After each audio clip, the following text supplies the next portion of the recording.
دو عملی نظام حکومت 1764 عیسوی میں جنگ بکسر میں فتح حاصل کرنے کے بعد انگریزوں کا صوبہ بنگال پر باضابطہ قبضہ ہو گیا۔ انگریز افسر رابرٹ کلائیو نے 1765 عیسوی میں بنگال میں دو عملی نظام حکومت قائم کیا۔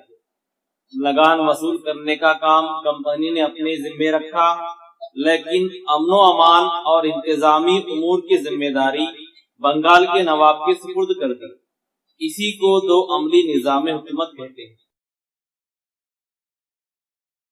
کچھ عرصے بعد ہی دو عملی نظام حکومت کے برے نتائج ظاہر ہونے لگے۔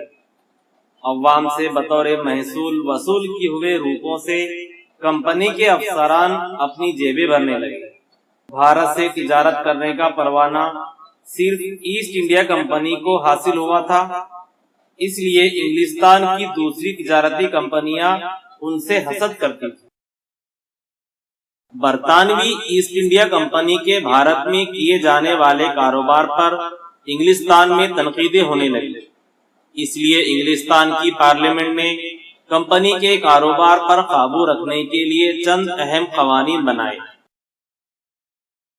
پارلیمنٹ میں منظور کردہ قوانین 1773 عیسوی کے ریگولیٹنگ ایکٹ کی رو سے بنگال کے گورنر کو گورنر جنرل کا اعلیٰ عہدہ دیا گیا۔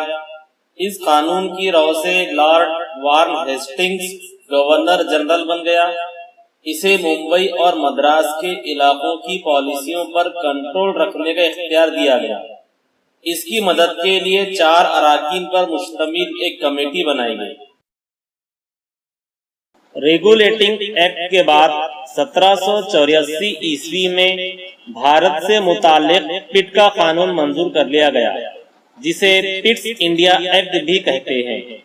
بھارت میں ایسٹ انڈیا کمپنی کے کاروبار پر انگلستانی پارلیمنٹ کی بالادستی قائم رکھنے کے لیے ایک مستقل نگراں بورڈ بنایا گیا۔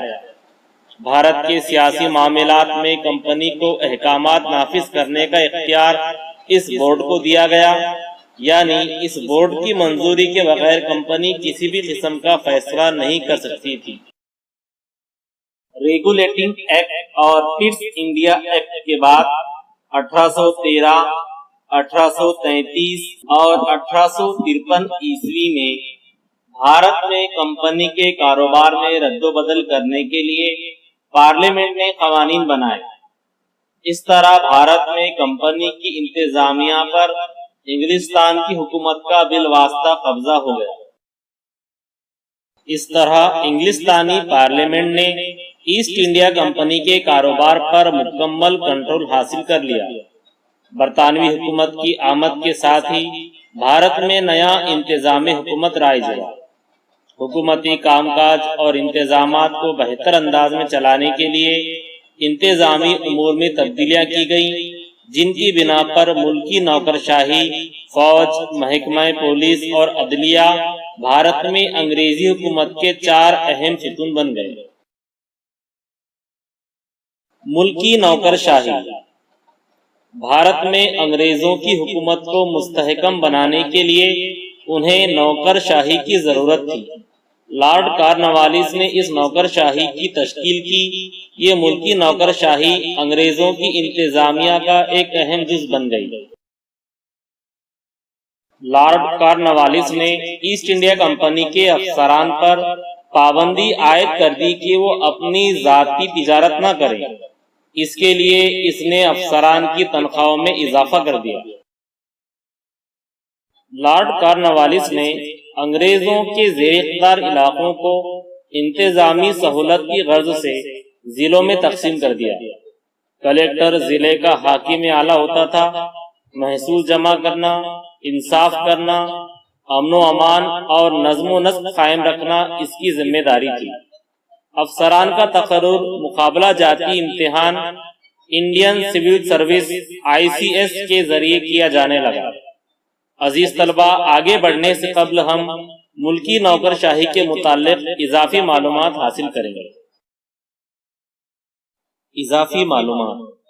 عزیز طلبہ، انگریزوں نے اپنی حکومت کو منظم طریقے سے چلانے کے لیے ملکی نوکر شاہی کو وجود میں لایا تھا۔ انگریزوں سے آزادی حاصل کرنے کے بعد ہندوستان میں اس ملکی نوکر شاہی کو جاری رکھا گیا، جو آج بھی جاری ہے۔ ملکی نوکر شاہی کو بھارت میں کس طرح جاری رکھا گیا، اس کو معلوم کرنے کے لیے ہم اس کا مختصراً جائزہ لیں گے۔ 1 اکتوبر 1926 عیسوی کو ہندوستان میں پہلے سروس کمیشن کا وجود ہوا، مگر یہ اپنے محدود اختیارات کی وجہ سے ناکام ہو گیا۔ 1935 عیسوی کے قانون کے رو سے فیڈرل پبلک سروس کمیشن قائم کیا گیا۔ بعد میں ہندوستانی دستور کے آرٹیکل سیکشن 315 کے ذریعے ملکی و قومی پیمانے پر یونین پبلک سروس کمیشن یعنی UPSC اور ریاستی پیمانے پر اسٹیٹ پبلک سروس کمیشن ریاستوں کے لیے نافذ کیا گیا۔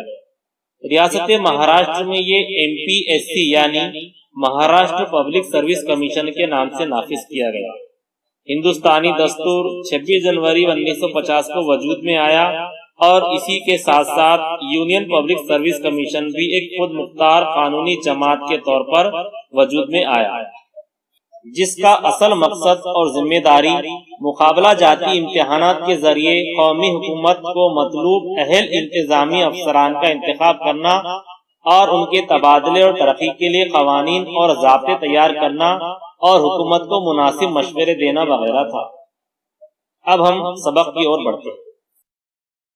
فوج اور پولیس دستہ۔ بھارت میں انگریزوں کے زیر اقتدار علاقوں کی حفاظت کرنا، نئے علاقوں پر قبضہ کرنا اور بھارت میں انگریزوں کے خلاف بغاوت کو فروغ کرنا فوج کی ذمہ داری تھی۔ ملک میں قانون اور نظم و نسق قائم رکھنا محکمہ پولیس کی ذمہ تھا۔ عدالتی نظام۔ انگریزوں نے انگلستان کے عدالتی نظام کی طرز پر بھارت میں نیا عدالتی نظام قائم کیا۔ ہر ضلع میں دیوانی معاملات سے متعلق مقدمات کا فیصلہ کرنے کے لیے دیوانی عدالتیں اور جرائم سے متعلق مقدمات کے لیے فوجداری عدالتیں قائم کی۔ ان کے فیصلوں پر نظر ثانی کرنے کے لیے عدالت عالیہ یعنی ہائی کورٹ قائم کی گئی۔ قانونی مساوات۔ بھارت میں پہلے مختلف مقامات پر مختلف قوانین رائج تھے۔ انصاف کے معاملے میں ذات پات کی تفریق کی جاتی تھی۔ لارڈ میکالے کی سربراہی میں قائم کردہ قانونی کمیٹی نے قانونی ضوابط طے کیے اور پورے بھارت میں یکساں قانون نافذ کیا۔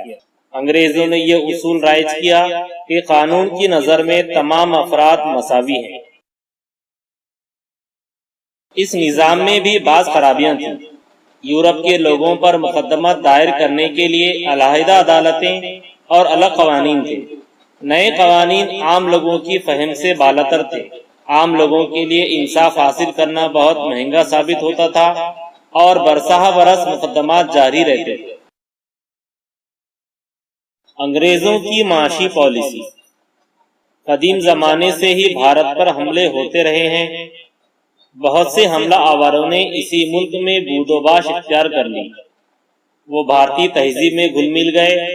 انہوں نے اگرچہ یہاں حکومت بھی کی، لیکن بھارت کے معاشی نظام میں کوئی بنیادی تبدیلیاں نہیں کی، مگر انگریزوں کا معاملہ اس کے برعکس تھا۔